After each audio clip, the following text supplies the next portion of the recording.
नमस्कार मित्रांनो, आज आपण HTML या चॅप्टरमध्ये इमेज वेब पेजमध्ये इमेज कशी इन्सर्ट करायची ते आपण शिकणार आहोत. इमेजेस ज्या इमेजेस दिलेल्या आहेत, सपोज इथे एक चेरी नावाची इमेजेस आहे, हे बघा ही चेरी. त्यानंतर इथे मंकी नावाची इमेज आहे, बरोबर. त्यानंतर ॲपल नावाची इमेज आहे, बरोबर. आता याची कुठलीही इमेज मला बनाना नावाची इमेज आहे. हा इमेज म्हणजे हा फोटो मला काय करायचा आहे, माझ्या वेबसाईटमध्ये वेब पेजमध्ये इन्सर्ट करायचा आहे, घ्यावायचा आहे. त्यासाठी सगळ्यात पहिले तुम्हाला जिथे तुम्ही तुमचं पेज सेव्ह करणार आहे, HTMLचं जे पेज तयार केलेले आहे ते फाईल जिथे सेव्ह करणार आहे त्या ठिकाणी ती इमेज असली पाहिजे, त्या फोल्डरला ती इमेज असली पाहिजे. आता हे डेस्कटॉप नावाचं फोल्डर आहे, सगळं डेस्कटॉपवरती ठेवलेलं आहे. तर याची इमेज आणि तुमची फाईल या दोन्हीचं पाथ एकच आहे, त्याच्यामुळे तुम्हाला सोपं जाईल. डेस्कटॉपवरची फाईल आणि तुमचं इमेज या दोन्हीचं सोर्स एकच आहे, एकाच ठिकाणी दोन्ही सेव्ह झालेले आहेत. म्हणजे हे ॲपलसुद्धा डेस्कटॉपवर आहे, बनानासुद्धा डेस्कटॉपवर आहे, तुमचं फ्लिपकार्ट फाईलसुद्धा डेस्कटॉपवरती आहे, इमेज सोर्स नावाची फाईलसुद्धा डेस्कटॉपवरती आहे. म्हणजे सर्व एका फोल्डरमध्ये असेल तर तुम्हाला सेम फाईलमधली इमेज ऑटोमॅटिकली तिथे घेता येईल. तर बघूया आपण आता इमेज घेण्यासाठी सगळ्यात पहिले तुम्हाला एक्सटेन्शन ऑफ द फाईलसुद्धा माहीत असणं गरजेचं आहे. की आता ॲपल नावाची इमेज आहे, बनाना नावाची इमेज आहे, चेरी नावाची आहे, मंकी. आता कुठली एक इमेज असेल त्याच्यावर राईट बटन क्लिक करायचं, प्रॉपर्टीजमध्ये जायचं आणि त्याचं एक्सटेन्शन बघायचं .jpg. Extension of the file काय .jpg, काहीचं .png असतं, काहीचं .jpeg असतं. लक्षात, वेगवेगळ्या फॉर्मॅटमध्ये इमेजेस असतात. ती इमेज .jpg आहे का बघून घ्यायचं, त्याचं स्पेलिंग बघून घ्यायचं काय आहे ते ॲज इट इज आपल्याला तिथे अप्लाय करावं लागतं. त्या उद्देशाने आपण ते स्पेलिंग वगैरे व्यवस्थित बघून घ्यायचं. तर बघूया, इमेज SRC नावाचे फाईल ओपन करूया, ओपन विथ नोटपॅड. याच्यामध्ये आपल्याला एक इमेज ॲड करायची आहे. तर आपण घेऊया इथून, सुरुवातीलाच मी सांगतोय तुम्हाला पहिल्यापासून. आता इथे कोडिंग केलेली आहे आपण माय AI कोडिंग पेज म्हणून. त्याच्यामध्ये फक्त बॉडी BG कलर वगैरे घेतलेला आहे, फॉन्ट कलर घेतलेला आहे. इथपर्यंत कोडिंग झालेली आहे. बाकी फक्त आपल्याला इथे एक नवीन टॅग ॲड करायचा आहे, तो म्हणजे IMG SRC म्हणजे इमेज सोर्स.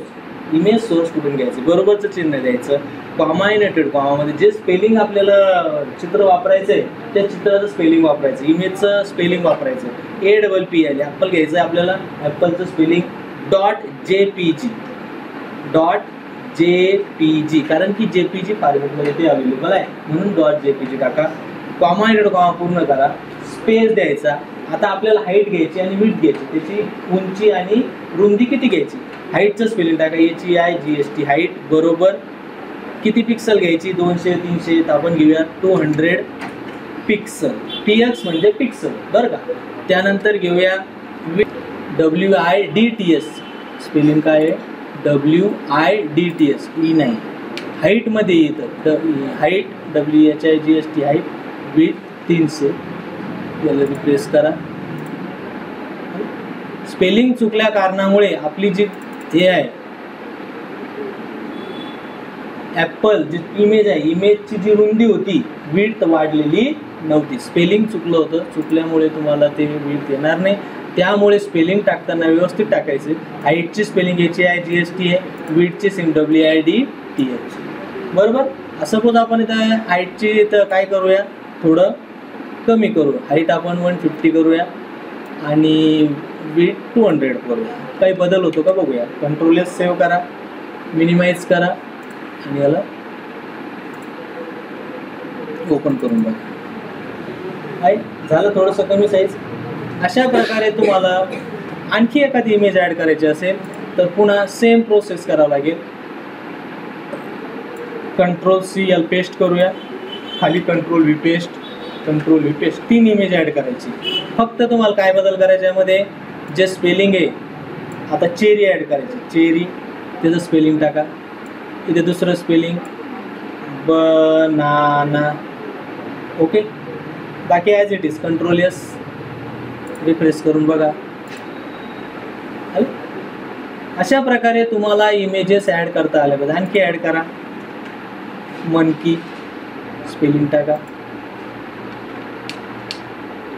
MONKEY, स्पेलिंग चुकवायचं नाही.